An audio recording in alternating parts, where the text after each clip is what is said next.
Congressman Dean Phillips posted this today, quote, "The dysfunction in the House is a national and global security issue. I would sit out the Speaker vote if Tom Emmer will fund our government at negotiated levels, bring Ukraine and Israel aid bills to the floor, and commit to rules changes to make Congress work for the people." That sounds very utopian. But Congressman Tom Emmer is no longer in the running, of course, but are you personally having any of those conversations with other Democrats to help out Republicans under those conditions?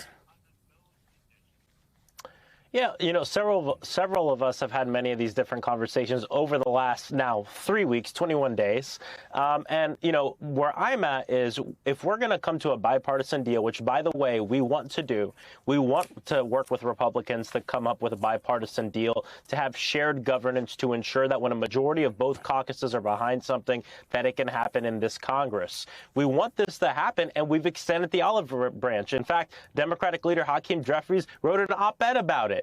And Republicans have said time after time that they have no interest in working with Democrats. And so when I hear people say, what about the Democrats? When are they going to step up?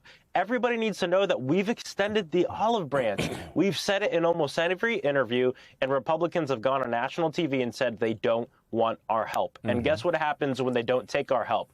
Exactly what we're seeing right now. And what you're seeing actually literally right now next to you, that is Congressman Mike Johnson being applauded by his Republican colleagues. We'll see how all that goes tomorrow when they vote at noon. But, Congressman Frost, do you expect to see a speaker in the House tomorrow? Will he be able to get 217 votes? I know as much as he does. Absolutely nothing. And look, I mean, it's funny, it's depressing, it's all these things at the same time. But the fact of the matter is we have no idea. We can guess, we can think about it, we can try to make an educated hypothesis. No one knows what's going to happen. But I'll tell you, more likely than not, what happened to the past 5 other nominees they had, or 4 other nominees they had, could possibly happen to this one, which means it might not even make it to the floor. And if it does, he might lose. And I'll tell you, at this point, it seems like there's nobody in the Republican conference that can actually gain the amount of votes needed to become speaker. And because of that, at this point, it seems like it's easier for 4 of their members to come and vote for Hakeem Jeffries than for them to get their own members together on the same page.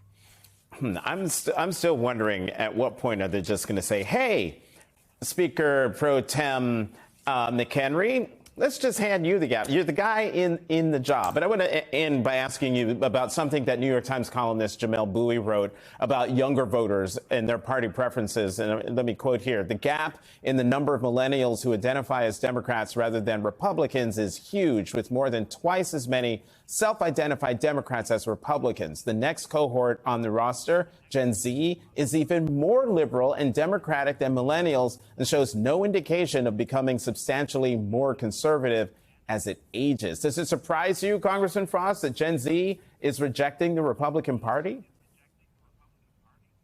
Absolutely not. And it's directly connected to a few things. Number one, the fact that this is one of the most progressive generations in the history of our country. But number two, the Republican Party has been taken hostage by the far-right extreme MAGA Republicans who are dipping into fascism at the national level, but also across the entire country. And you know what, Jonathan? It turns out that young people don't rock with fascism. They want their rights. They want the right to bodily autonomy, the right to vote, the right to freedom of expression, and to right to live in this country without being gunned down due to senseless gun violence. And we've grown up.